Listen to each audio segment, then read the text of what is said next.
बोला सब दुख काटो मारा, ओ भोला सब दुख काटो मारा। वेश है मंगल मंगलकारी, वेश है मंगल मंगलकारी। शमशान वासी हमारा, शमशान वासी हमारा, ओ भोला सब दुख काटो मारा, ओ भोला सब दुख काटो मारा। संत एकनाथ जी की परीक्षा लेने के लिए मेरे भोलेनाथ जी सामने आए। चलते चलते चलते चलते जब त्रिवेणी का जल भरकर जा रहे थे, पानी लेकर जा रहे थे, जल लेकर जा रहे थे, त्रिवेणी के जल को लेकर, गंगा जल को लेकर जब जाने लगे, बीच रास्ते में मेरे भोलेनाथ एक गधे का रूप रखकर बेहोशी में भूमि पर गिर गए, जमीन पर गिर गए। और मेरे भोलेनाथ जी जब जमीन पर, एक गधा जमीन पर पड़ा हुआ है, संत एकनाथ जी गंगा जल लेकर जा रहे हैं। जल ले जाते जो संत एकनाथ जी ने देखा कि कोई गधा प्यास से बिलख रहा, प्यास लग रही उससे बिलख रहा, बार बार गिर रहा है, बार बार खड़ा हो रहा है, फिर गिर रहा है, फिर खड़ा हो रहा है। संत एकनाथ जी ने देखा, संत स्वभाव बड़ा निर्मल स्वभाव होता, बड़ा निर्मल। और संत एकनाथ जी ने जब देखा, गंगा जल में से गंगा जली उठाई, कावड़ में से गंगा जल उठाकर गधे को पिलाना प्रारंभ करा। साथ में जितने लोग थे सब कहने लगे, ये जल तो तुम प्रयागराज से लेकर आ रहे हो, त्रिवेणी संगम से लेकर आ रहे हो, और रामेश्वर बाबा को चढ़ाना है, और तुम ये जल यहां गधे को पिला दे रहे हो। संत एकनाथ जी ने कहा, सबसे बड़ी सेवा है एक जीव की सेवा कर दे, एक जीव की सेवा कर दे, ये दुनिया की सबसे बड़ी सेवा। कभी प्यासे को पानी पिलाया नहीं, बाद अमृत पिलाने से, बोलो बोलो जम के बोलो, क्या फायदा। कभी गिरते हुए को उठाया नहीं, बाद आंसू बहाने से क्या फायदा। उस लाभ का क्या मतलब।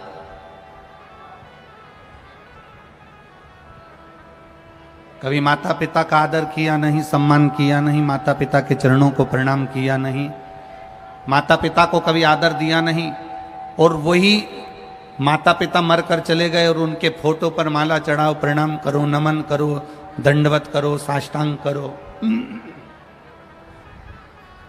तो उसका लाभ क्या है।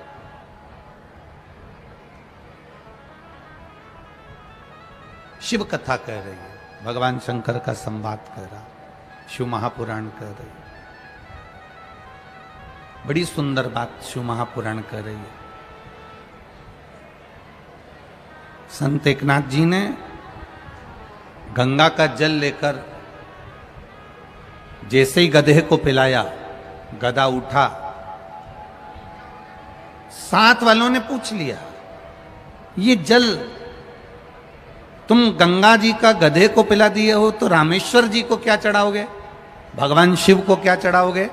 संत एकनाथ जी ने कहा, ये जीव में भी महादेव बसता है, अगर इसको पिला दिया तो रामेश्वर पर जल चढ़ गया, ये निश्चित है। इस जीव में भी महादेव बसता है, ये निश्चित है। अगर मैंने इस जीव को भी पिला दिया ना, तो ये निश्चित है कि मेरे महादेव को मैंने जल चढ़ा दिया।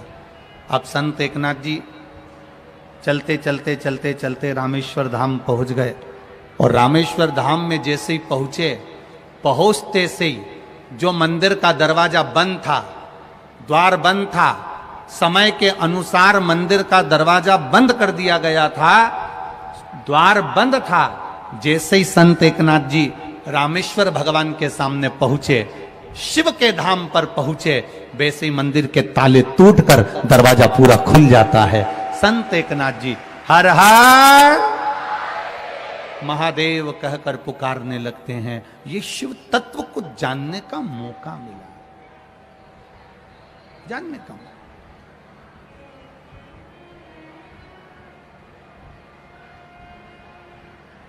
शिव को पहचानने का मौका है।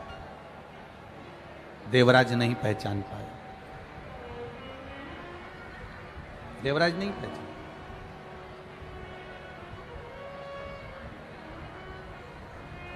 जब देवराज भगवान शिव को नहीं जान पाया, बेलपत्री के पेड़ के नीचे देवराज के प्राण छूट रहे। बेलपत्री के पेड़ के नीचे देवराज के प्राण छूट रहे। और बेलपत्री के पेड़ के नीचे जैसे ही देवराज के प्राण छूट रहे, देवराज को नहीं मालूम कि यह बेलपत्री का वृक्ष है। दुनिया के लोगों को नहीं मालूम कि ये जहां तुम कथा बैठकर सुन रहे हो, जो पंडाल में बैठकर कथा श्रवण कर रहे हो, टीवी के माध्यम से कथा श्रवण कर रहे हो, मोबाइल के माध्यम से कथा श्रवण कर रहे हो, जहां बैठकर तुम कथा सुन रहे हो, तुम्हें इस चीज का अंदाजा नहीं होता कि शिव महापुराण की कथा सुनना मात्र कल्प वृक्ष की छाए में बैठे हो। कल्प वृक्ष की छाओं में जो मांगोगे मेरा महादेव वो तुम्हें प्रदान कर देगा 3 महीने के अंदर। ये वो कल्प वृक्ष, वो कल्प वृक्ष।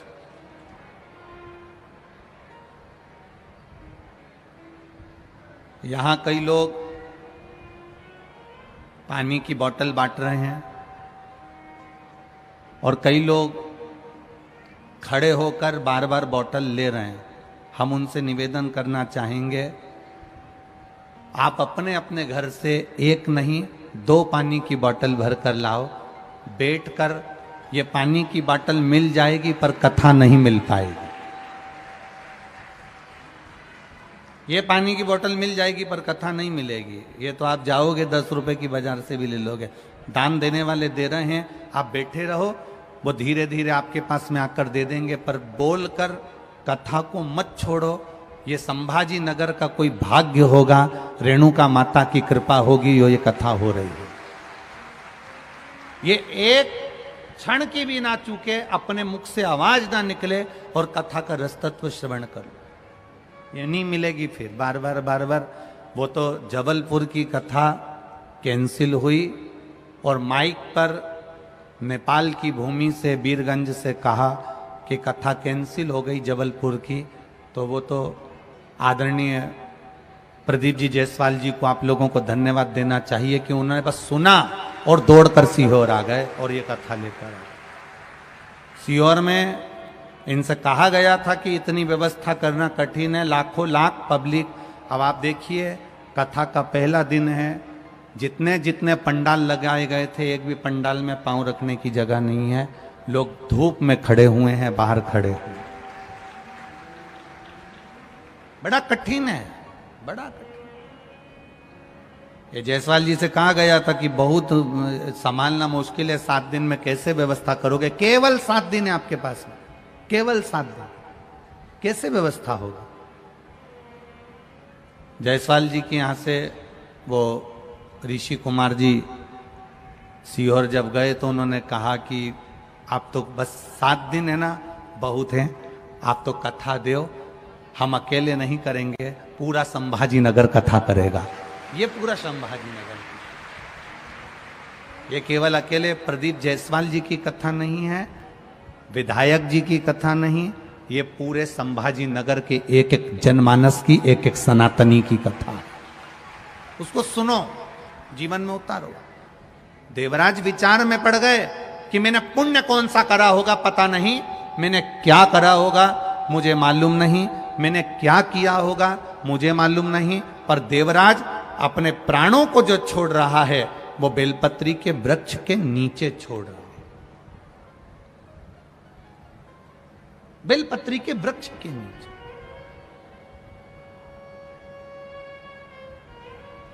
एक बेलपत्री के पत्ते में, अब तो लोग उस पर सर्च करने लगे, रिसर्च करने लगे, बेलपत्री के एक एक पत्ते में क्या क्या विराजमान है। अब तो रिसर्च सेंटर खुल गए जिसमें इन बेलपत्री के पत्तों को डालकर देखा जाता है कि बेलपत्री के पत्ते की इस डाली के अंदर कितना रसतत्व है, पत्तों में कितना रसतत्व है। तो वैज्ञानिक सर्च कर कर निकाल रहे हैं, रिसर्च सेंटरों में निकाला गया कि एक बेलपत्री के पत्ते को मात्र खा लेने पर थायराइड, शुगर, बीपी और कैंसर तक की बीमारी और लीवर किडनी तक में आराम बढ़ जाता है। ये वो बेलपत्र का, ये कोई सहज नहीं। जैसे शिव जी को आप 5 जगह पर जल चढ़ाते हो, थोड़ा ध्यान देना कथा पर। शंकर भगवान को 5 जगह पर आप जल चढ़ाते हो। मान लो अगर कोई विषम परिस्थिति है और आपको लग रहा है कि मेरा ये काम बाबा को कर देना चाहिए, ना जाने क्यों अटक रहा है, मेरे भोलेनाथ जी को मेरा ये काम कर देना चाहिए, ना जाने क्यों अटक रहा है, तो जो जो जगह पर आप जल समर्पित करते हो, जिस जिस जगह पर आप जल समर्पित करते हो, जैसे गणेश जी की जगह पर जल समर्पित करते हो, सबको मालूम है ना, स्थान तो सबको मालूम है ना गणेश जी का। जैसे ये शिवलिंग है, ये जलाधारी है, ये 2 चरण जहां से जल चढ़ाते हैं तो ये पानी घूमकर यहां से नीचे चले जाता। अब जरा समझिएगा, आप जब शंकर जी के मंदिर, आपको लगे कि हमारा ये कार्य हो जाना चाहिए, ये कार्य हो क्यों नहीं रहा, आखिर में इतने दिन से लगी हूं, ये काम क्यों नहीं हो रहा, सबके काम हो रहे हैं, मेरा क्यों नहीं हो रहा, तो विश्वास रखकर 5 सोमवार, 6 सोमवार, 7 सोमवार इसको कर कर देखिएगा। गणेश जी का स्थान जहां से पानी बहता है उसके सीधे हाथ पर, वहां पर एक बेलपत्र समर्पित कर कर थोड़ा सा जल वहां समर्पित करिए। षडानंद कार्तिकेय का स्थान, एक बेलपत्र समर्पित कर कर थोड़ा सा जल वहां समर्पित करिए। अशोक सुंदरी का स्थान, थोड़ा सा जल समर्पित करने से पहले एक बेलपत्र, फिर जल। 3 स्थान। चौथा, मां पार्वती जी का हस्त कमल, एक बेलपत्र समर्पित कर कर जल चारों तरफ चढ़ाने के बाद में। 5वां, शिवलिंग के ऊपर बेलपत्र समर्पित कर कर पूर्ण जल शंकर को समर्पित कर देना। ये 5 स्थान का चढ़ा हुआ जल आपके जो काम अटक रहे हैं, जो कार्य में आपको तकलीफ आ रही है, आप बाबा को बस एक बेलपत्र और एक लोटे जल में से 5 स्थान पर जल समर्पित करने पर आप तुरंत 2 महीना भी नहीं लगेगा, मेरा विश्वास कहता है 15 या 20 दिन में बाबा उसको स्वीकार करेंगे। 15 से 20 दिन।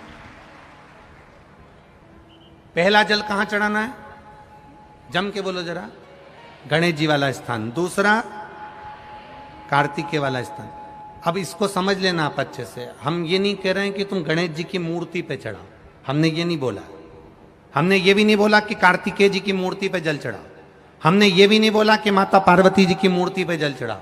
आप तो जो शिवलिंग रखा हुआ है और जो जलाधारी गोल है उस पे जो शिवलिंग रखा है, जहां से पानी बह रहा है, उसके राइट हैंड में गणेश, लेफ्ट हैंड में कार्तिकेय, बीच में अशोक सुंदरी, पार्वती जी का स्थान, हस्तकमल और ये शिवलिंग। आपको गणेश जी के ऊपर जाकर जल नहीं चढ़ाना, आपको कार्तिकेय के ऊपर जाकर जल नहीं चढ़ाना, आपको देवी जी के ऊपर जल नहीं चढ़ाना, आपको तो केवल शिवलिंग की जलाधारी पर और शिवलिंग पर जल चढ़ा। पहला स्थान, बोलते जाओ जम के, केवल जल नहीं, बेलपत्र फिर जल। दूसरा, कार्तिकेय। तीसरा, अशोक सुंदरी। चौथा, अब पार्वती जी को जो तुम जल चढ़ाओगी और बेलपत्र चढ़ाओगी उसमें तुम्हारा स्मरण होना चाहिए तुम कहां बैठी हो जल चढ़ाने के लिए? तुम्हारा ध्यान कहां है? कहां बैठकर शंकर जी को जल चढ़ाना चाहिए? आपको पहले भी कथा में कहा, जहां से जलाधारी का पानी बह रहा है इसके ठीक विपरीत जगह में आप यहां बैठ जाओ। उत्तर दिशा में पानी जाता है तो आप दक्षिण दिशा में बैठकर उत्तर की ओर मुख कर कर बाबा के, मां पार्वती जी के हस्त कमल पर बेलपत्र रखोगी, जल चढ़ाओगी और वहीं से बाबा को तुरंत आनंद के साथ में बेलपत्र चढ़ाकर जल चढ़ाओगी। भले खड़े होकर या वहां जाकर तुम यहां पर जल चढ़ा दो, परंतु उसके बाद में जब आप जल चढ़ाओगी, जब बाबा पार्वती जी को जब बेलपत्र और जल चढ़ाओगी, तो आपका मुख कहां होना चाहिए? जहां से पार्वती, जहां से ये जल बहकर जा रहा हो, यहां बैठोगे तो जल जहां बहकर जा रहा है उधर की साइड तुम्हारा मुख हो जाएगा, उत्तर की साइड तुम्हारा मुख हो जाएगा और बाबा को आप जल समर्पित करो। तो पहला जल बेलपत्र गणेश जी, दूसरा कार्तिकेय जी, तीसरा अशोक सुंदरी, चौथा माता पार्वती जी का हस्त कमल और पांचवें नंबर का जल भगवान शिव के ऊपर, अर्थात भगवान देवाधिदेव महादेव से प्रार्थना करते हुए कि तेरा ही दिया मैंने खाया पिया है, तेरा शुक्रिया है, तेरा शुक्रिया। बाबा से प्रार्थना करते हुए, बाबा से अपने दिल की बात कहते हुए, बाबा से अपने मन की बात कहते हुए, अपने हृदय की बात भगवान देवाधिदेव महादेव से कहते हुए, ये 5 स्थान पर चढ़ाया गया जल आपके मनवांचित फल की प्राप्ति करा देता है, आपको सुख का अनुभव करा देता है। 5 जगह पर चढ़ाया गया, कम से कम 5 या 7 सोमवार अवश्य चढ़ाओ। और मेरा बेटा बेटियों से भी निवेदन है, ये जल का पहले भी वर्णन किया तो किसी ने एक पत्र में लिखा है, देखिए,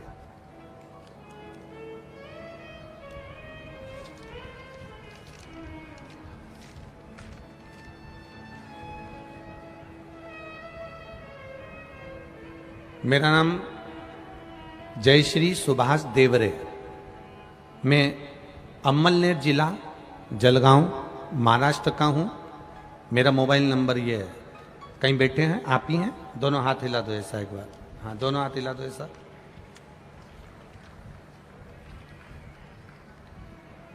एक बार वापिस अपने हाथ को हिला दो ऐसा। जलगांव महाराष्ट्र, अम्मलनेर से हूं।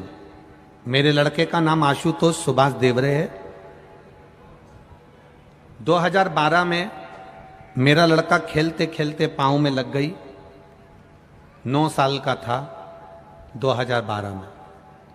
डॉक्टर ने उसके पांव का चेकअप करा तो उसका हड्डी में कुछ कष्ट बताया, बाद में उस पर पट्टा चढ़ा, सारा पांव धीरे धीरे धीरे धीरे जैसा था वैसा हुआ और उसका पांव 2012 से ठीक नहीं हुआ। 12 से पट्टा चढ़ता रहा, 2012 से ट्रीटमेंट चलता रहा, दवाई चलती रही, गोलियां चलती रही, पर मेरे बेटे का पांव ठीक नहीं हुआ। 2012 में जब वो स्कूल जाता था, 9 साल का था, तब उसके पांव में तकलीफ आई। 2022 आ गया, गुरुजी कॉलेज जा रहा है, पर पांव में तकलीफ उसको और बढ़ गई, पांव ठीक नहीं हुआ। दिखाया डॉक्टर को तो उसके पांव में इन्फेक्शन है, जहां से पांव टूटा था उसकी रिपोर्टें लगाई गई हैं, जो रिपोर्टें आप लोग आस्था चैनल के माध्यम से देख सकते हैं और एलईडी के माध्यम से भी आप अपने अपने टीवी पर माध्यम से देख सकते हैं। डॉक्टर ने इन्फेक्शन बता दिया, हड्डी गल चुकी है, हड्डी सड़ चुकी है और चलने में तकलीफ आने लगी। सारे डॉक्टरों का इलाज करवाया पर गुरुजी आराम नहीं। फिर किसी ने कहा आप शिवजी पर जल चढ़ाओ। 5 स्थान पर जल की महत्वता गुरुजी ने पहले भी कही, आज फिर वही कथा सामने आ गई। चढ़ाइए जल। 1 लोटा जल चढ़ाना प्रारंभ करा। शिवजी पर चढ़ी हुई बेलपत्र बेटे को खिलाना प्रारंभ करी। जो डॉक्टर ऑपरेशन का कह रहे थे, जो बेटा 2012 से सही से चल नहीं पा रहा था, मात्र 8 से 10 दिन के अंदर मेरा बेटा चलने लगा और उसका पांव ठीक हुआ। ये शिव का। बैठिए बहन। हर हर महादेव। अब ठीक है बाबू, दोनों हाथ हिला दो एक बार। हर हर महादेव। शिव तत्व की ओर जाना। 5 जगह पर चढ़ाया गया जल, 5 स्थान पर समर्पित किया गया जल साधारण नहीं होता। हम फिर निवेदन करेंगे, 5 जगह का जल और 5 जगह करा गया प्रणाम कभी खाली नहीं जाता। पहला स्थान, अपने पिता के चरणों को जो प्रणाम करता है उसको कभी गरीबी नहीं आती। दूसरा, जो अपनी माता को प्रणाम करता है वो कभी बदनसीब नहीं होता।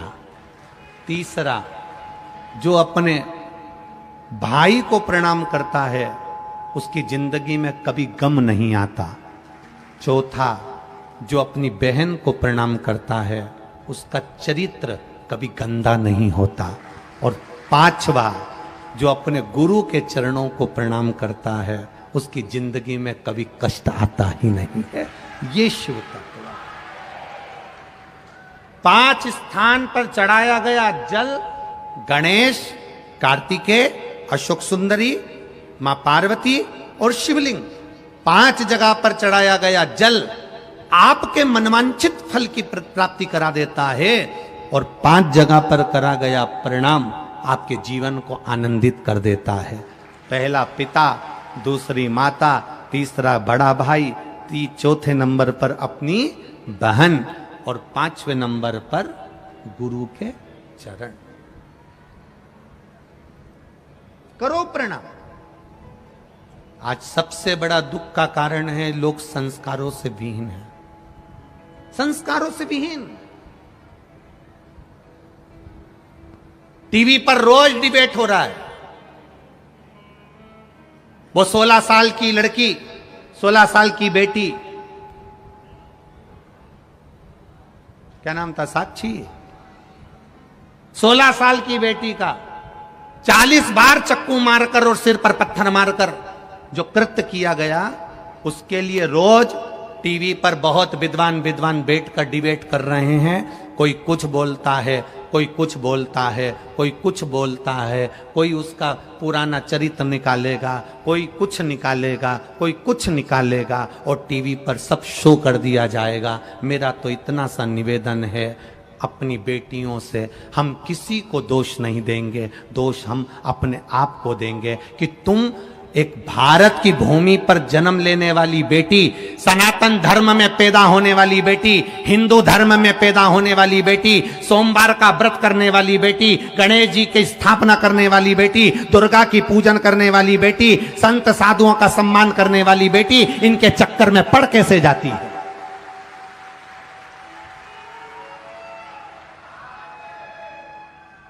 पिता समझाता है, मां समझाती है, पड़ोसी समझाते हैं।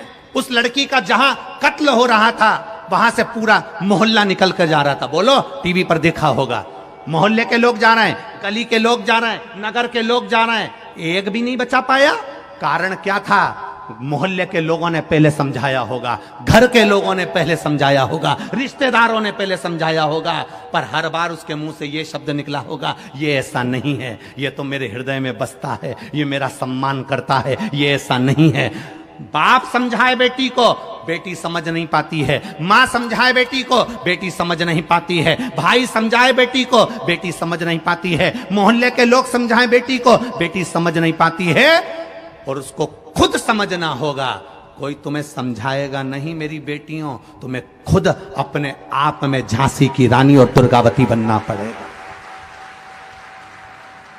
तुम्हें कोई समझाने वाला पैदा नहीं होगा, तुम्हें खुद समझना पड़ेगा कि तुम्हारा अच्छा क्या है और तुम्हारा बुरा क्या है। ये टीवियों पर डिबेट तो चलता रहेगा, एक दूसरे के ऊपर तानाकसी खींचते रहेंगे, एक दूसरे के ऊपर क्लेम लगाते रहेंगे, एक दूसरे के ऊपर ऑब्जेक्शन देते रहेंगे, पर अंदर से मेरी बेटियों तुम्हें समझना पड़ेगा, तुम्हें समझना पड़ेगा। तुम थोड़ा सा भी नहीं जान पाती हो। एक बात आपसे कहेंगे, जिस घर के बच्चों को माँ बाप के शब्द, गुरु के शब्द बुरे लगने लगे और अपने दोस्तों के शब्द अच्छे लगने लगे, समझ लेना वो बेटा बेटी की जिंदगी नाश होने वाली है। जिस बेटा बेटी को दूसरे के शब्द अच्छे लगे, जिस बेटा बेटी को अपने मित्रों के शब्द अच्छे लगे, जिस बहन बेटी को अपनी सहेलियों के शब्द अच्छे लगने लगे, माता पिता कुछ कहें बुरा लगेगा, सास ससुर कुछ कहें बुरा लगेगा, घर के माता पिता, घर के बड़े कुछ कहें बुरा लगने लगेगा, और दूसरे के शब्द तुम्हें अच्छे लगने लगे, समझ लेना विनाश काले विपरीत बुद्धि, तुम्हारा जीवन अब बर्बादी की ओर हो गया। मेरी बेटियों, मेरी बहनों, मेरी माताओं, आपसे निवेदन है, फिर निवेदन करेंगे आपसे, बहुत बड़ा निवेदन है आपसे। इस सनातन धर्म की लाज बचाने में आपकी जरूरत है, और वो लाज एक पिता अपनी बेटी को पढ़ाने में कमी नहीं रखता, उसको पालने में कमी नहीं रखता, उसको बाहर भेजने में कमी नहीं रखता। आप उसके कन्यादान को करने का मौका जरूर दो, यहां वहां मत दो। क्या होगा? होगा क्या?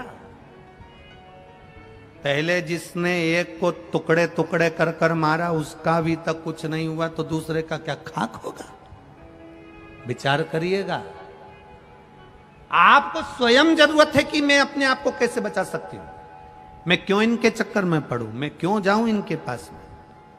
लोग कहेंगे वो बुरा, लोग कहेंगे वो बुरी, लोग कहेंगे ये शब्द, लोग कहेंगे वो शब्द, हमें किसी से मतलब नहीं। हम अपने आप को कितना संवार सकते हैं, हम उससे मतलब रखो। अपने आप को हम कितना संवार सकते हैं, अपने आप में मतलब रखिए। मेरी बेटियों, अपने आप को सुधारने का प्रयास करिए, संवारो। अपने पिता के दिल में निवास करने वाली बेटी हो तुम, अपनी मां की इज्जत हो तुम, और केवल माता पिता की इज्जत नहीं, एक एक सनातनी हिंदू की इज्जत हो तुम। तुम्हारे हाथ में बहुत बड़ा काम है, बहुत बड़ा। कहां भटक रही हो, कहां भटक रही हो, किस जगह पर, क्या देखा? ना भटके। पिता के पांव छूने वाला कभी गरीब नहीं होता, माता के पांव छूने वाला कभी बदनसीब नहीं होता, भाई के पांव छूने वाला कभी गम में नहीं डूबता, बहन के पांव छूने वाला कभी चरित्र विहीन नहीं होता, और गुरु के चरण छूने वाला कभी बर्बाद नहीं होता। दुख आ भी गया तो वापिस सेठ बनकर बिठा देता है, वो मेरा शिव का। कोई आज बनेगा, कोई कल बनेगा, शंकर को जल चढ़ाने वाला एक ना एक दिन सेठ जरूर बनेगा, ये निश्चित है।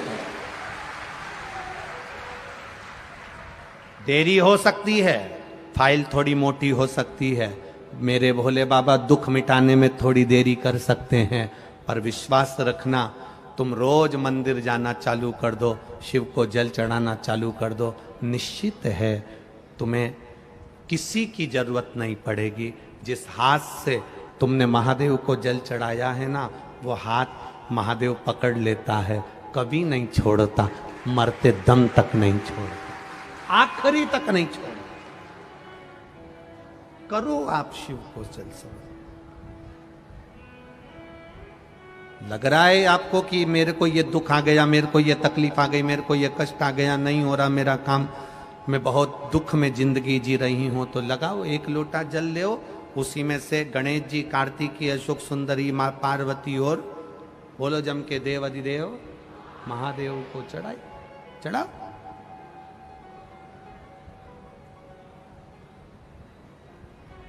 समर्पित करो,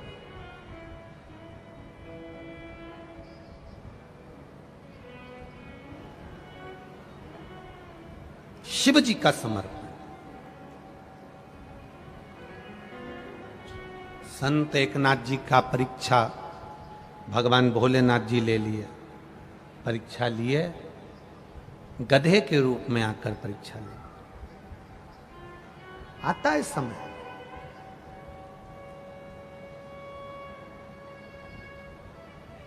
शिव कथा कह रही है। देवराज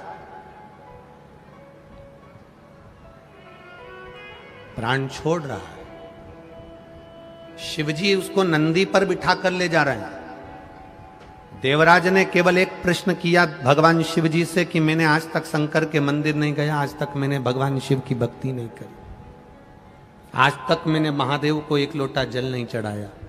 फिर महादेव ने कैसे सुन लिया मेरा। एक पत्र आया है, उस पत्र में भी किसी ने यही लिखा है,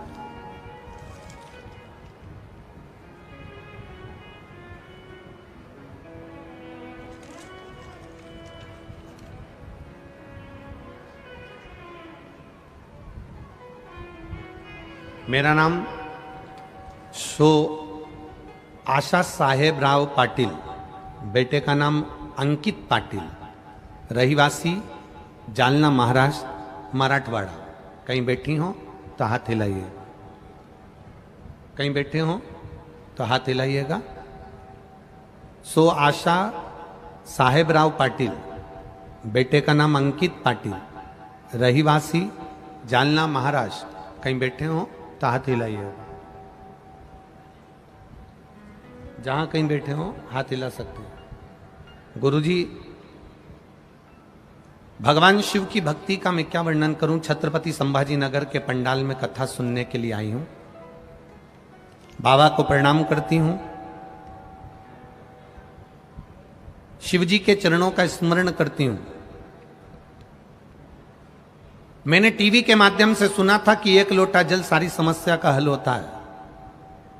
मेरा बेटा 1 साल से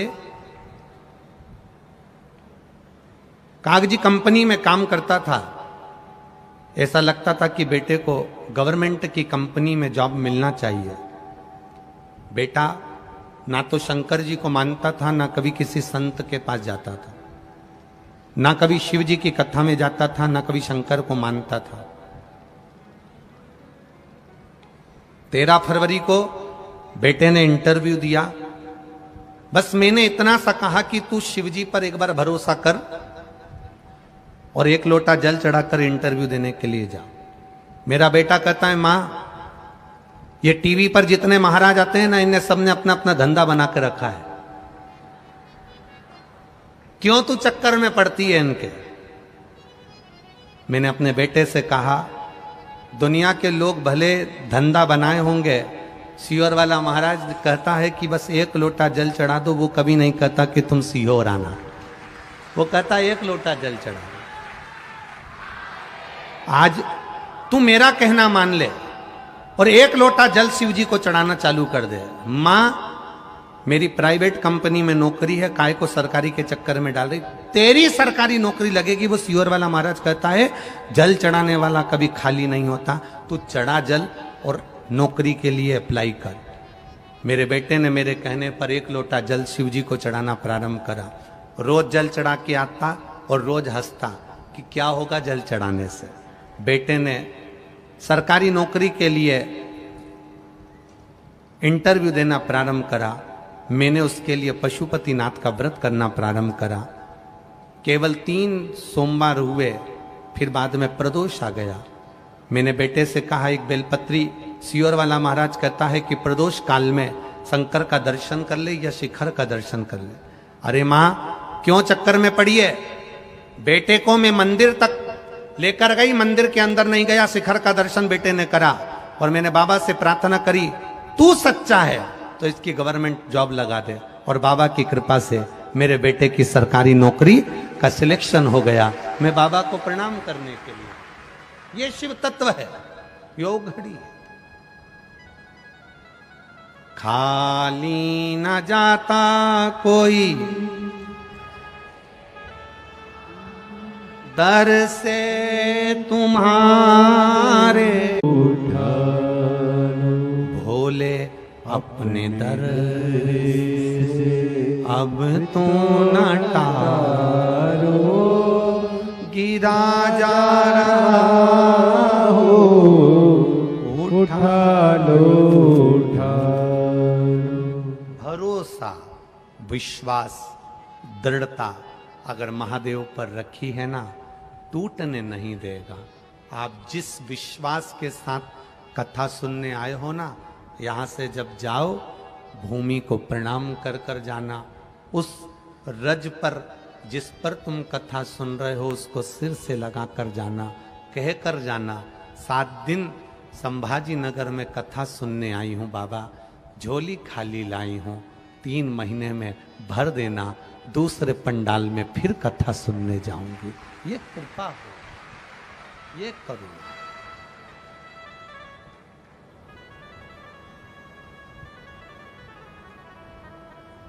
एक माँ ने अपने पत्र में लिखा है, पत्र तो बहुत सारे हैं, उसने पत्र में लिखा, मेरी ये 9वीं कथा है गुरुजी, पंडाल में सुन रही हूं। बाबा से जो मांगा था 7 और 8 तक तो मौका ही नहीं मिला कि दिया नहीं दिया, पर 9वीं कथा में बाबा ने मेरे को सब कुछ दे दिया, इसलिए सुनकर अब घर जा रहे हो। ये शिव तत्व है।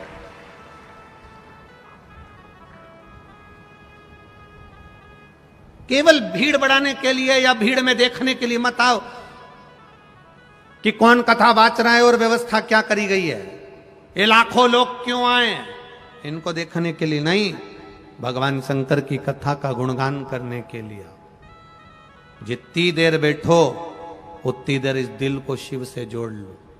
श्री शिवाय नमस्तु। जब भजन के बाद आप और हम श्री शिवाय नमस्तुभ्यम बोलें, बीच में जगह मिले तब अपने दिल से कह देना, तेरी कथा इसलिए सुन रही हूं, तू कृपा कर देना। बस कथा स्थल भी ऐसी जगह मिला है, इधर कृष्णेश्वर महादेव हैं, इधर संत एकनाथ जी का पेठण है, पीछे रेणुका देवी बैठी हैं, सामने दूसरे महादेव बैठे हैं, चारों तरफ वही वही बैठा हुआ है, अपन बीच में बैठकर कथा सुन रहे हैं। चारों तरफ से कृपा हो, चारों पूरे पंडाल में 12 तो दरवाजे बना दिए, तुम्हारी मर्जी पड़े जहां से निकल जाओ, तुम मन पड़े जहां से आ जाओ। शिव कथा लगेगी धूप चिलचिलाती हुई, गर्मी भी पड़ेगी, तपना भी पड़ेगा, पैदल चलकर यहां तक आना भी पड़ेगा, बहुत दूर गाड़ियां भी रोक दी जाएगी, पर 2-2 कदम चलते चलते उसका नाम लेते लेते मंजिल तक पहुंच जाना। पूरे शरीर में, पूरे शरीर में, पूरे शरीर के अंदर कोई को भी आपने प्रणाम करते देखा होगा, धोख लगाते देखा होगा, नमन करते देखा होगा, तो लोग सिर के पांव नहीं पड़ते कभी। और इधर संभाजी नगर में पड़ते हैं क्या? सिर के पांव पड़ता है? कोई नहीं पड़ता। कंधे के कोई पांव पड़ता है? बोलो जम के नहीं। हाथ के नहीं। पेट के नहीं। अगर पांव पड़े जाते हैं तो चरण के ही पड़े जाते हैं, चरणों को ही नमन करा जाता है। क्यों? क्योंकि केवल चरण ही केवल एक ऐसे होते हैं जो चलते चलते हमें मंजिल तक पहुंचा देते हैं, इसलिए उसको नमन किया। करो उसको नमन। देवादिदेव महादेव के चरणों को नमन करते रहे, करो भजन।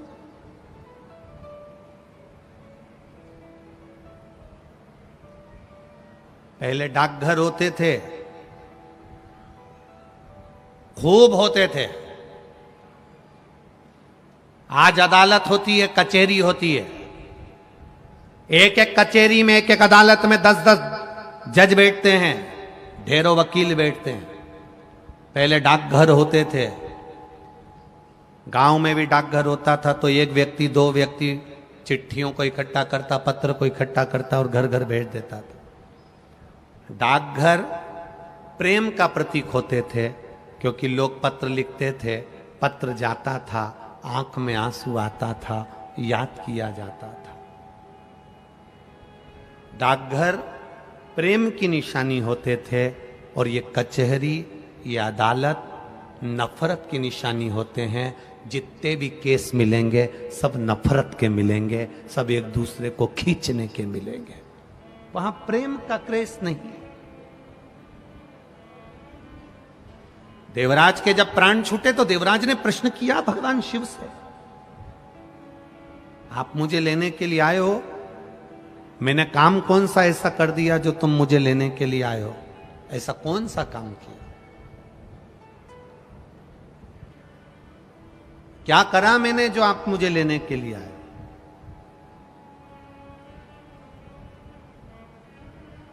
विषम परिस्थिति में भी अगर 2 रोटी अच्छी भगवान खाने को दे तो भगवान को धन्यवाद देना कि मैंने कौन सा पुण्य करा होगा जो मुझे 2 रोटी दे रहा है। पति का काम नहीं चल रहा, घर में नौकरी नहीं, सर्विस नहीं, धंधा नहीं, दुकान नहीं, किराए के मकान में रह रही हूं, तो भी तू मुझे 2 रोटी खाने को दे रहा है। पूर्व में ऐसा कौन सा पुण्य करा होगा महादेव? भगवान को धन्यवाद देना। आज अगर विषम परिस्थिति में भी तू मुझको 2 रोटी दे रहा है, विषम परिस्थिति में भी आप भगवान शंकर को धन्यवाद दे रहे हो, विषम परिस्थिति में भी वो 2 तुमको रोटी खाने को दे रहा है, विषम परिस्थिति में भी तुम भगवान शंकर को धन्यवाद दे रही हो, तो याद रखना वो विषम परिस्थिति को भी सम कर देगा, और कब तुम्हें अपने मकान में लाकर बिठा दे कोई भरोसा नहीं। करो भजन, करो भक्ति।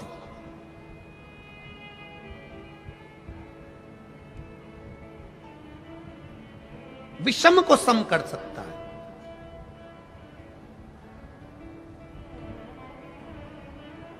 देवता का काम है तुम्हारे भाग्य में लिखा हुआ देना, वो देगा। 33 कोटि देवता तुम्हारी किस्मत में जो लिखा है वो देंगे। 33 कोटि देवता का काम है तुम्हारा भाग्य लिखना, पर केवल एक महादेव का काम है तुम्हारे भाग्य को बदल देना। तुम्हारी जिंदगी में दुख लिखा है, कब वो सुख लिख दे उसका कोई भरोसा नहीं। लिख दे। ये सिर महादेव की पिंडी को लोग लगाते, कई लोगों को देखा होगा तुमने। बोलो कभी देखा कि नहीं देखा?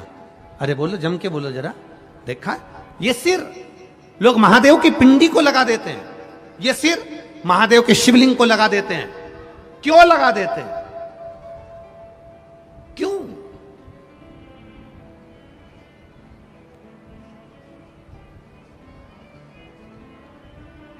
किस लिए?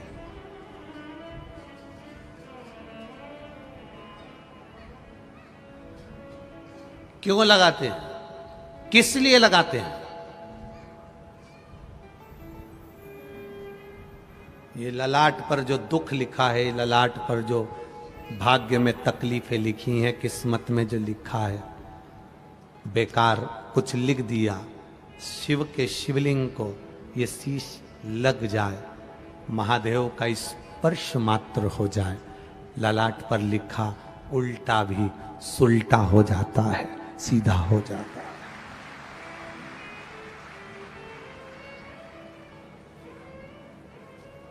मंदिर से मिले हुए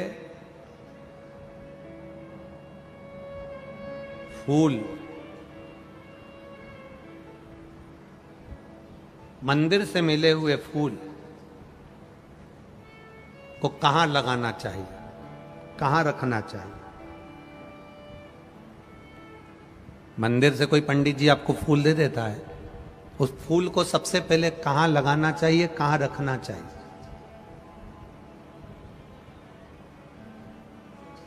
मंदिर गए, पंडित जी खुश हो गए, ब्राह्मण देवता प्रसन्न हो गए, उन्होंने मंदिर में से तुम्हें फूल उठाकर दे दिया। इस फूल को कहां लगाना चाहिए, कहां रखना चाहिए? शिव महापुराण में, लिंग पुराण में, पद्म पुराण में, स्कंद पुराण में पुष्प का भी वर्णन है कि मंदिर से मिला हुआ पुष्प नयनों से लगाकर, हृदय से लगाकर अपने कर्ण में लगाया जाता है, कानों में लगाया जाता है। कानों में क्यों?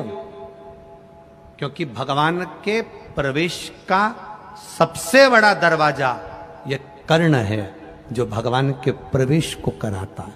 आपने कथा सुनी, उसमें आपको मिला कि एक लोटा जल चढ़ाने से ये प्राप्ति होती है।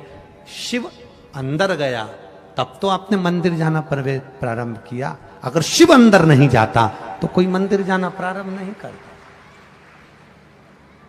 लगाया हृदय से, कर्ण पर रखा, कर्ण पर रखने के बाद उसको फिर पुष्प को विसर्जन करने से पहले अगर कोई पंडित, कोई विद्वज्जन, कोई ब्राह्मण जन आपको फूल दे देते हैं, हृदय से, नेत्रों से लगाने के बाद, मस्तक से लगाने के बाद उसे थोड़ी देर कर्ण पर जरूर रखना चाहिए। कर्ण पर रखने के बाद फिर भले उसको उतार कर तुम विसर्जन कर दो, पर कान के छुए बिना उसका विसर्जन भी नहीं होता है। कर्ण का स्पर्श हो तो प्रवेश का द्वार ये कर्ण है जिसमें से मेरा महादेव अंदर प्रवेश करा।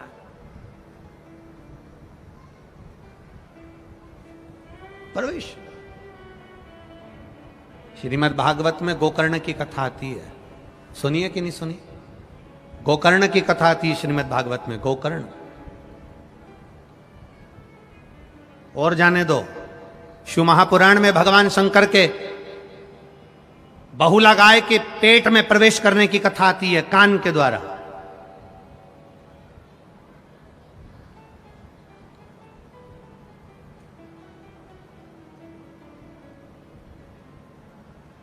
स्त्रियों को सबसे ज्यादा सुंदर आभूषण पहनने की अगर सुंदरता लगती है तो वो कान में ही लगती है। कभी तुमने सुना 16 संस्कार में एक संस्कार है कर्ण छेदन संस्कार। कौन सा? कर्ण छेदन। कान को छेदा जाता है। क्यों छेदा जाता है? किस लिए? क्या जरूरत पड़ गई इस कानों को छेदने की? क्या जरूरत पड़ गई इन कानों में पिन लगाने की? क्या जरूरत पड़ गई इन कानों को छेद करने की? एक लड़की की शादी करने से पहले उसके कानों को छेद दिया जाता है। बाल्यावस्था में कन्या को, बेटी को कानों में छेद दिया जाता है। कानों में छेद।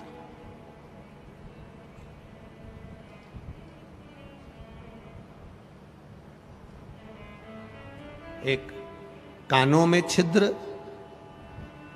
दूसरा जम के बोलो जरा, नाक पर छिद्र। दोनों बड़ी मर्यादा के हैं। कर्ण छिद्र, बेटी को विवाह करने से पहले जब बेटी कुंवारी रहती है, कन्या रहती है, छोटी रहती है, उसके कानों को छेद दिया जाता है। पुरुष उसके भी कानों को छेदा जाता है। कर्ण छेदन का महत्व क्या कहता है? अच्छा मिले उसको अंदर उतार लो। कोई अगर तुम्हारी बुराई कर दे, अपशब्द कह दे, तो कानों में जो छेद हैं, ये 2 छेदों का महत्व बड़ा प्रबल है। एक छेद अच्छाई को लेने के लिए है, दूसरा छेद जिसमें कुंडल डाले हैं, ये छेद जब कोई बुरा बोले तो उस छेद में से बाहर निकालने के लिए है, ये अंदर प्रवेश के लिए नहीं। कानों के 2 छेद, एक जो तुमने कान छेदन करा है, कुंडल पहने हो, उससे अपनी बुराई को, अपने को कोई अपशब्द कह दे, ताना दे दे, गाली दे दे, आड़ा टेढ़ा कह दे, अपशब्द कह दे, तुम्हारी निंदा कर दे, बुराई कर दे, अपशब्द कहे। हमने पहले भी कथा में वीरगंज की कथा नेपाल से कहा था, भगवान से प्रार्थना करते समय एक प्रार्थना ये भी करना कि मुझे अपनी बुराई सुनने की सहनशीलता देना।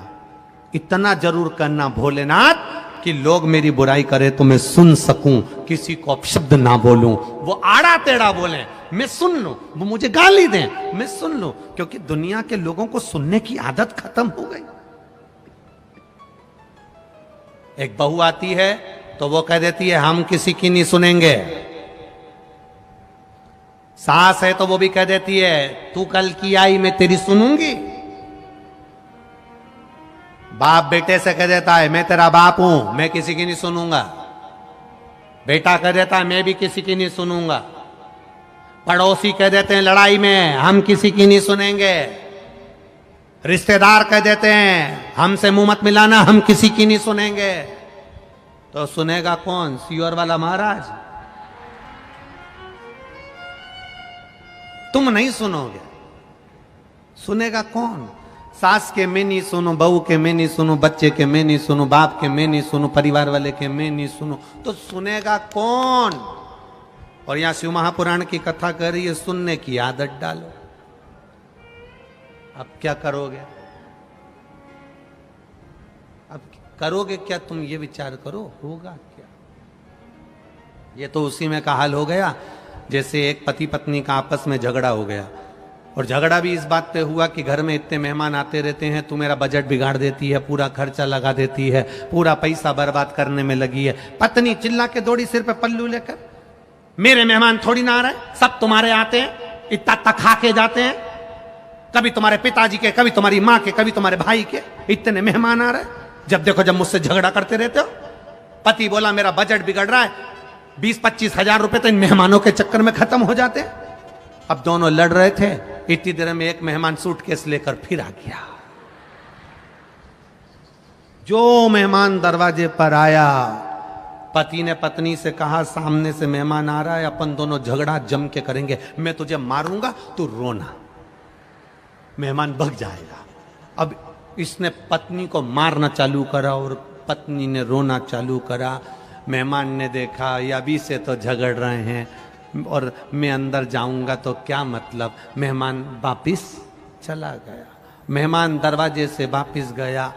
बाहर जाकर मेहमान ने सोचा हो सकता है थोड़ी देर बाद झगड़ा बंद हो जाए। फिल्म का एक एपिसोड तो देखा है, दूसरा भी देख ही लूं। तो वो पीछे के दरवाजे से अंदर आ गया। पति पत्नी से बोला मैंने तुझे मारा ही नहीं। पत्नी बोली मैं भी रोई नहीं। मेहमान पीछे से बोला मैं गया ही नहीं।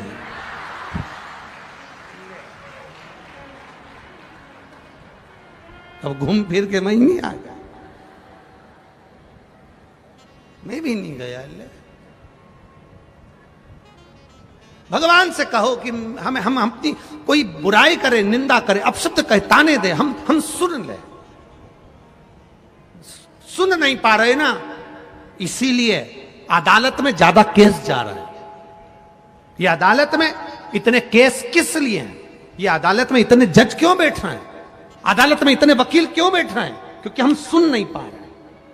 सास बहू की नहीं सुन रही, बेटा बाप की नहीं सुन रहा, भाई भाई की नहीं सुन रहा, पड़ोसी पड़ोसी की नहीं सुन रहा, रिश्तेदार रिश्तेदार की नहीं सुन रहा है, मोहल्ले वाले की नहीं सुन रहा है, कोई सुन नहीं रहा। इसलिए अदालतें बढ़ती चली जा रही है और अदालतों में जज और वकील बढ़ते चले जा रहे हैं। जिस दिन आपने सुनने की आदत डाल ली, उसने कुछ कहा, आग लगे बस्ती में, क्या किसको रोइए, बस सुनने की आदत डाल ली, फिर कोई दिक्कत नहीं है। अब बोले तो बोलने दो।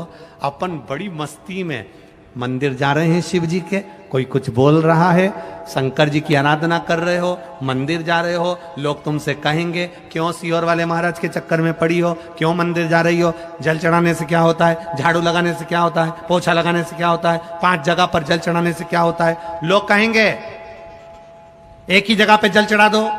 लोग कहेंगे कहां पर लिखा है, कौन सी पुराण में लिखा है, महाराज तो बेवकूफ बना रहा होगा, ये कर रहा होगा, वो कर रहा होगा। दुनिया के लोग तुम्हारे विश्वास को तोड़ने का काम करेंगे, पर अगर आपने शिव महापुराण पर भरोसा करा है, विश्वास करा है, तो 5 जगह पर जल चढ़ाकर देखना, महादेव सामने खड़ा है। कहेंगे लोग श्री शिवाय नमस्तुभ्यम मंत्र ही नहीं, लोग कहेंगे कहां लिखा, उनको बता देना शिव पुराण में लिखा। काली मिर्ची क्यों चढ़ाए, उनको बता देना शिव पुराण में लिखा। बेलपत्री क्यों चढ़ाए, शिव पुराण में लिखा।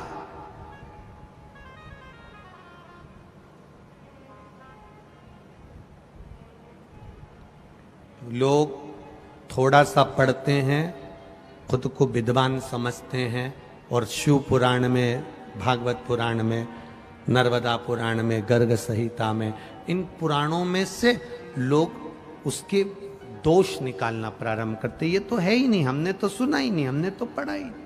पढ़ो पढ़ो।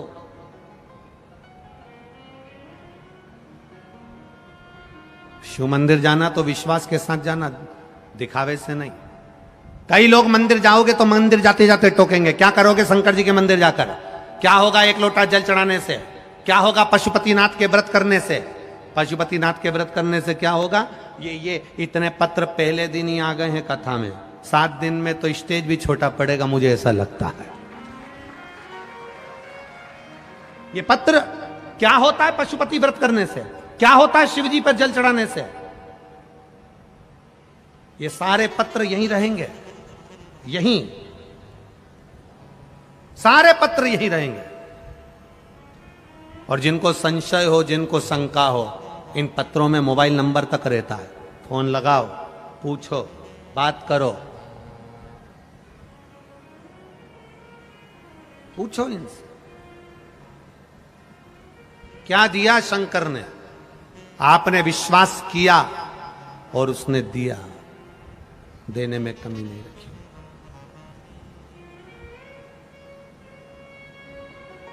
करो भरोसा।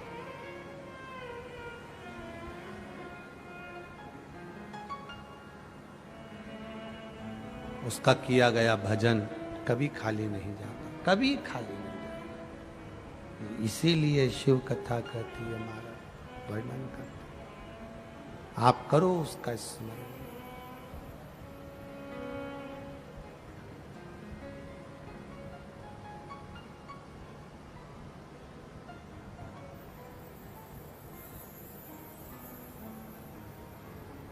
वो कहे ना, तूच सार खा तूच देवा,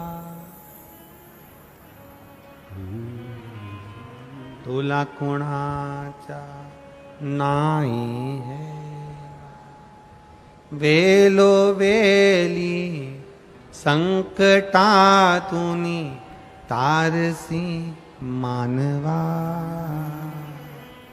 केशवा माधवा तुझा नामात रे भोरवा। तेरे चरणों की भक्ति, तेरा चरणों का स्मरण, तेरी करी गई भक्ति दृढ़ी हो, दृढ़ी। देवराज ने पूछा, मैंने कौन सा पुण्य करा था जो मुझे शंकर के धाम लेकर जा रहे हो। भगवान शिव के गण बोले, तेरी माता रोज शंकर जी के मंदिर में जाकर 1 लोटा जल चढ़ाती थी। घर का एक व्यक्ति भी अगर शिव के मंदिर में 1 लोटा जल चढ़ा रहा है तो वो 7 पीढ़ी नहीं 71 पीढ़ी को पार लगा रहा है।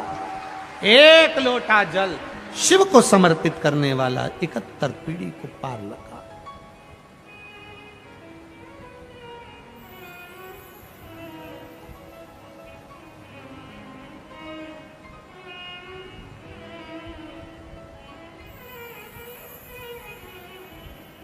उसका किया गया भजन खाली नहीं। करो उसका स्मरण, करो उसकी बात।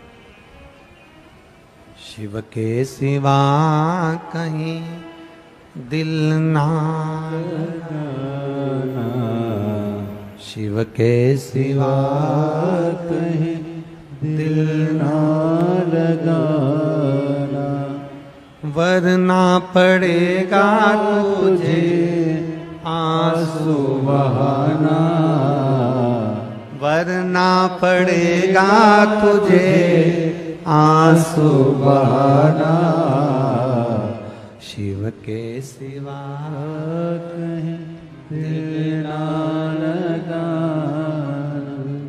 शिव के सिवा कहीं दिल ना लगाना।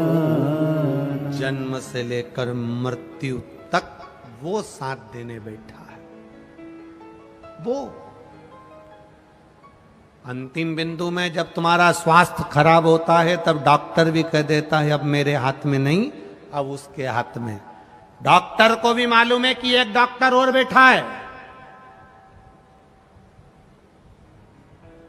साधारण डॉक्टर नहीं होगा, एक बैठा है, वो कोई साधारण नहीं होगा।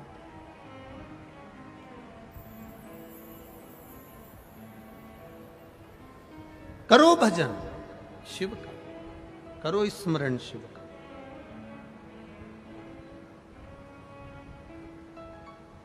कई लोग कहते हैं गुरुजी हम इतना भगवान के पूजन करते हैं, अर्चना करते हैं, भगवान ने दया करना बंद कर दिया।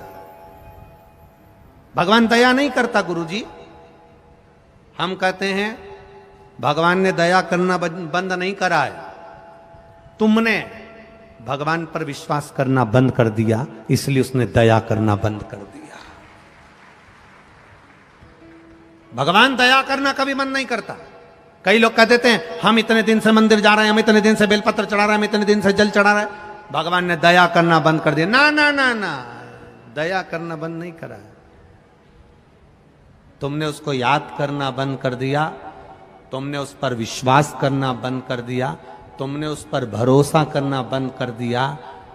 तुम रोज सुबह से उठते हो, कहीं जाते हो, कहीं चले जाते हो, तो भी तुम अपने परिवार वालों से कहते हो। केवल एक शिवपुराणी ऐसी होती है जिसमें तुम्हारे परिवार वाले की तुमको याद नहीं आती। केवल शिवपुराण एक ऐसी होती है जिसमें तुम्हें परिवार वालों की याद नहीं आती। यहां पर लोग बड़ा बड़ा मोबाइल लेकर नहीं आते। लाते हैं कि बड़ा बड़ा मोबाइल, यहां इसलिए बड़ा मोबाइल लेकर नहीं आते, कोई लेके चले गया तो। कितनी विरक्ति है। कथा में आते हैं तो सोने की रकम घर रख कर आते हैं, चांदी की रकम घर रख कर आते हैं, अच्छी वाली चप्पल भी पहन के नहीं आते। जरा ध्यान देना, कितनी विरक्ति। सब कीमती कीमती सामान घर में छोड़कर आए, जो ऐसा ही था हल्का पुल्का किसी काम का नहीं, वो सब पहन के, साड़ी भी ऐसी पहन के आए।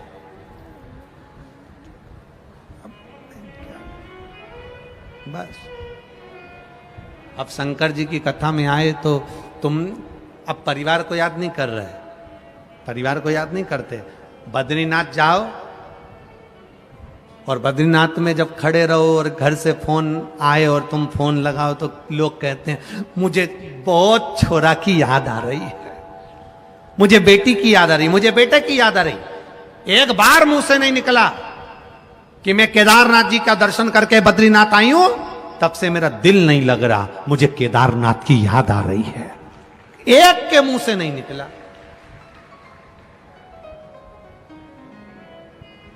ये बाजू में कृष्णेश्वर महादेव बैठे हैं, 12वें नंबर का ज्योतिर्लिंग तुम्हारे छत्रपति संभाजी नगर के पास में 12वें नंबर का ज्योतिर्लिंग कृष्णेश्वर महादेव विराजमान है, पूर्ण ज्योतिर्लिंग विराजमान है। कितने लोग हैं जो कभी कभी अपने रिश्तेदार को फोन लगाकर कह देते हो, तुम अपने परिवार वालों से तो कहते, पति पत्नी से कहता मुझे तेरी याद आ रही, पत्नी के मुझे तुम्हारी याद आ रही। कभी एक बार तुमने महादेव को कहा भोलेनाथ मुझे तेरी याद आ रही। बहुत दिन हो गए रे कृष्णेश्वर महादेव, बहुत दिन हो गए, कब बुलाएगा। कभी कभी तो दिल से कह दिया करो। तो कृष्णेश्वर महादेव यही 35 किलोमीटर दूर है। हनुमान जी पास में सो रहे हैं, उनको जगाएंगे। कौन से भद्रा मारुति, हाँ, शंकर जी उनको जगा कर कहेंगे उठो जाओ। जैसे तुम राम जी को कंधे पर लाए थे, कमलाबाई औरंगाबाद संभाजी नगर में रह रही है और वहां से कमलाबाई को ले आओ, तो क्या कमलाबाई को लेके कैसे आऊं, तो क्या जैसे राम जी को लाए थे। तो उसके पास गाड़ी तो है ही नहीं, हनुमान जी से कहेंगे उसकी गाड़ी की व्यवस्था भी तुम्हें करना है और लाने की व्यवस्था भी तुम्हें करना है, बुला ले। हम याद ही नहीं करते। वो माताओं को थोड़ी सी वो हिचकी चलती है ना, तो तुरंत कह देती है मेरी बेटी याद कर रही। एक बार हिचकी चले, एक बार नहीं बोली सियोर वाला महाराज याद कर रहा है, एक बार नहीं बोली, एक बार। वो तो तुमने अब यहां पर पत्र लिख लिख के भेज दिया, बहुत सारे पत्र तुमने लिखे। ये पत्रों में लिख दिया तुमने।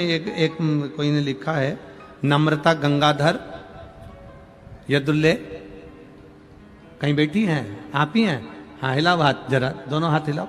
उन्होंने पत्र में लिखा है, बाबा की इतनी कृपा हुई, हमारे संभाजी नगर का भाग्य जाग गया जो आप शिव पुराण की कथा करने हैं।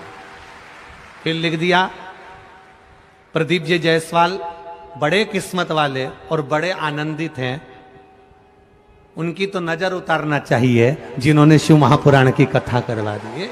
ये शिव तत्व है। कितनी प्रसन्नता। बेटी धन्यवाद आपको, बहुत बहुत साधुवाद। दोनों हाथ हिला दो एक बार, हर हर महादेव।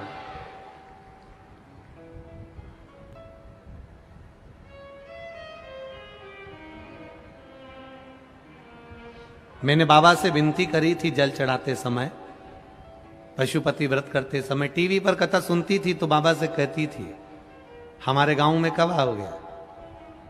हमें इतनी उम्मीद ही नहीं थी कि जबलपुर की कथा कैंसिल करके डिवाइड करके यहां ट्रेन को लेकर आ जाएगा।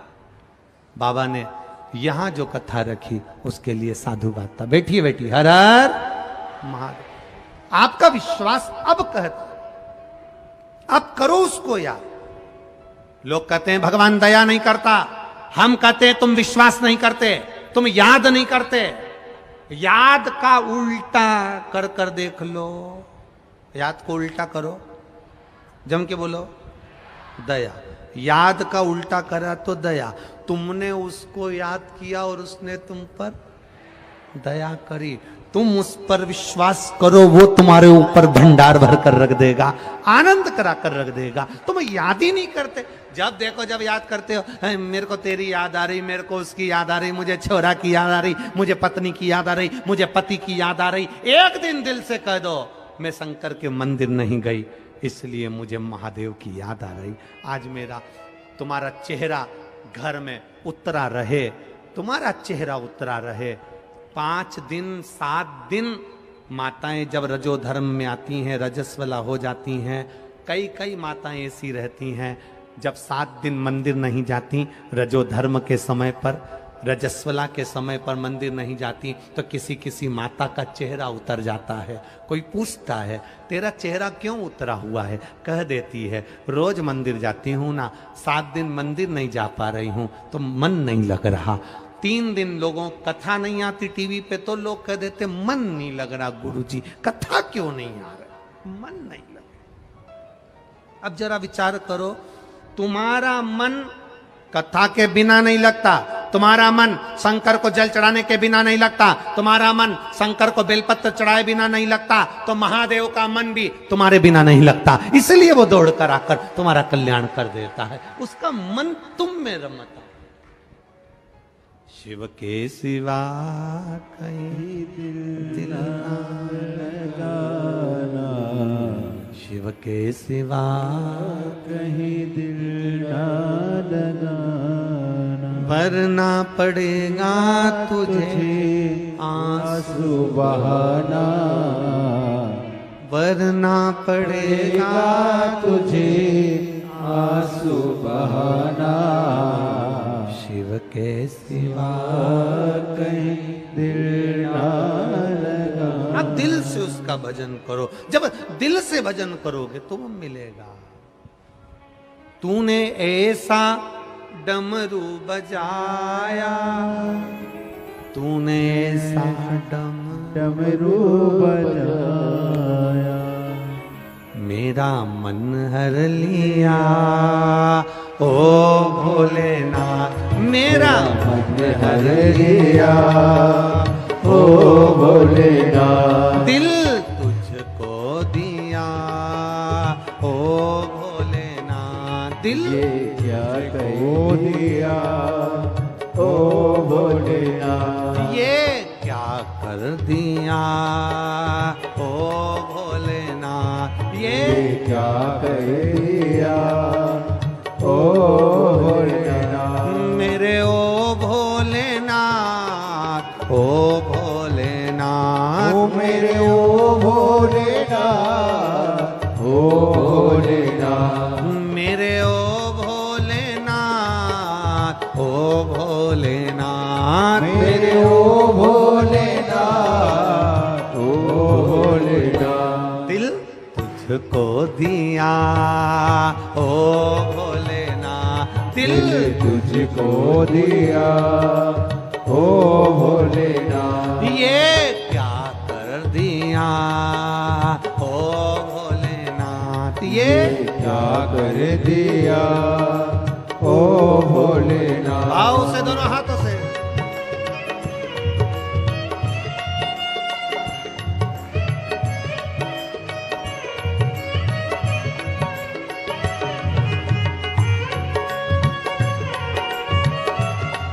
राधे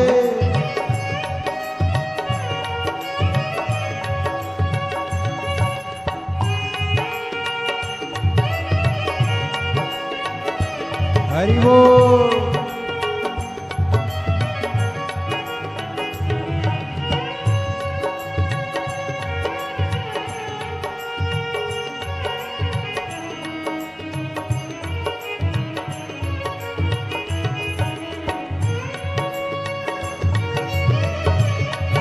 हरि बोल। राधे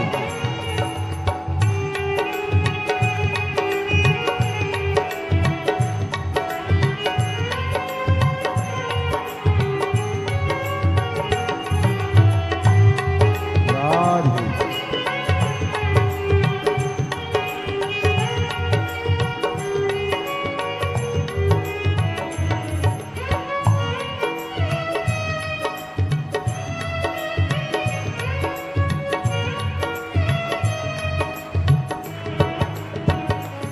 तेरे चरणों में ध्यान लगाया, तेरे चरणों में ध्यान लगाया, तेरे चरणों में ध्यान लगाया, तेरे चरणों में ध्यान लगाया।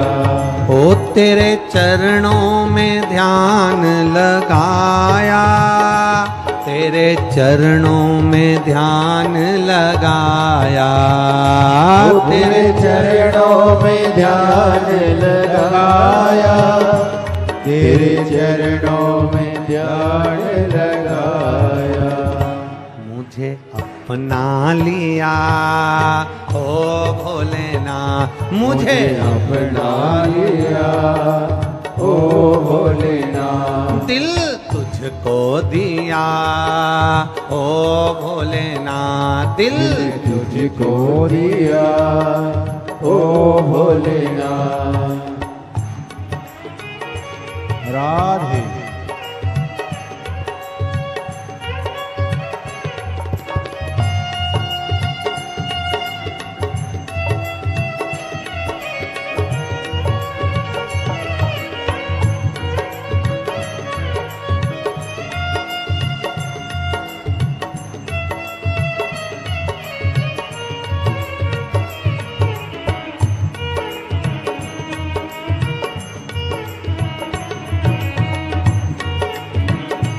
हरि बोल।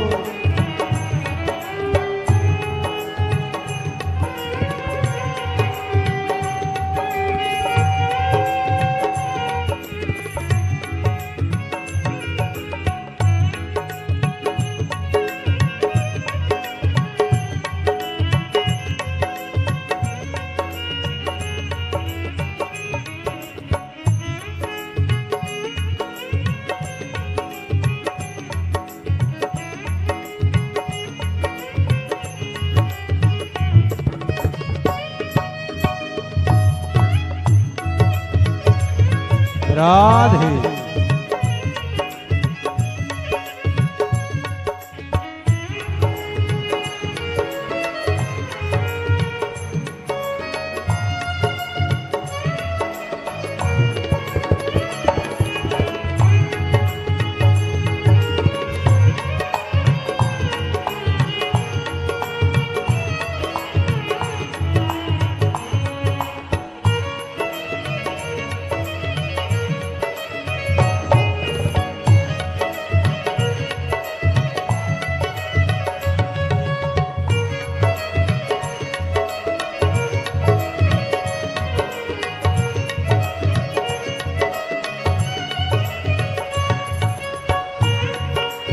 भाव से।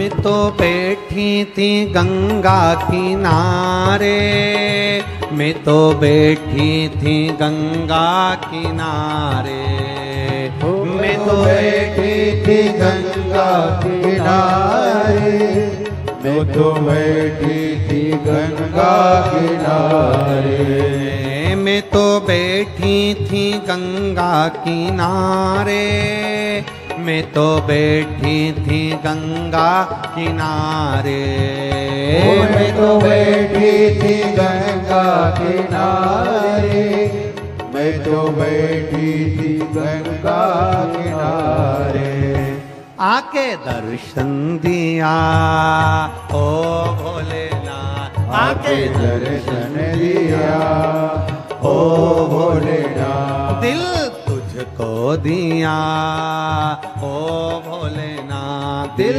तुझको दिया ओ भोलेनाथ, मेरे ओ भोलेनाथ, ओ भोलेनाथ, मेरे ओ भोलेनाथ, ओ भोलेनाथ, दिल तुझको दिया ओ भोलेनाथ, दिल तुझको दिया ओ भोलेनाथ, ये क्या कर दिया ओ भोलेनाथ, ये क्या कर दिया ओ भोलेनाथ, दिल तुझको दिया ओ भोलेनाथ, दिल तुझको दिया ओ भोलेनाथ, हार हार महादेव है।